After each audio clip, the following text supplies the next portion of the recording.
السلام علیکم ناظرین، ایم پی نیوز 92 میں خوش آمدید۔ جیسا کہ آپ سب لوگ اس بات سے واقف ہیں کہ سویڈن میں قرآن پاک کی بے حرمتی کی گئی تھی، اس کے خلاف سوشل میڈیا پہ لوگوں نے احتجاج کیا اور دیگر اسلامی ممالک میں بھی احتجاج کیا گیا۔ پاکستان کے پرائم منسٹر وزیر اعظم شہباز شریف نے بھی ملک بھر میں آج یوم تقدیس قرآن پاک منائے جانے کا اعلان کر دیا۔ سویڈن میں قرآن پاک کی بے حرمتی کے خلاف آج یوم تقدیس قرآن پاک منایا جائے گا۔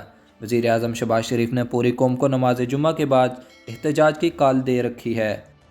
ہم یہ احتجاجی ریلیاں جو نکال رہے ہیں، جس کے لیے میں آج آپ کی توسط سے میں پورے پاکستان کے میں اپنے بھائیوں اور بہنوں کو یہ گزارش کروں گا، جمعے کی نماز کے بعد پورے ملک میں یکجہتی کا اظہار کریں، سب اکٹھے ہو کر تمام جماعتیں، سیاسی جماعتیں ہیں، مذہبی جماعتیں ہیں، زندگی کے ہر حصے کے جو لوگ ہیں، طبقے کے جو لوگ ہیں، مل کر کل بھرپور احتجاجی ریلیاں نکالیں پاکستان کے طول و عرض میں، تاکہ پوری دنیا دیکھے۔ پارلیمنٹ کے مشترکہ اجلاس میں حکومت اور اپوزیشن ایک پیج پر نظر آئی۔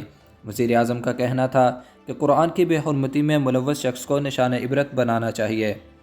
انہوں نے کہا کہ تمام ممالک کو سمجھنا چاہیے کہ مسلمان اب اس حرکت کو برداشت نہیں کریں گے۔ اگر آئندہ کسی نے ایسی حرکت کی تو کوئی ہم سے گلہ نہ کرے۔ وزیر اعظم نے مزید کہا کہ سویڈن واقعہ مسلمانوں اور عیسائیوں کو لڑوانے کی سازش ہے۔ پوری دنیا کو بتایا جائے کہ اسی کسی صورت میں برداشت نہیں کر سکتے۔ ان کا کہنا تھا کہ ایک خبیث اور لعنتی کو پولیس کی موجودگی میں حرکت کرنے کی اجازت دی گئی۔ ہمیں اس شخص کی خباثت کو نشان عبرت بنانا چاہیے۔ تمام سیاسی جماعتیں اس واقعے خلاف بھرپور احتجاج کریں۔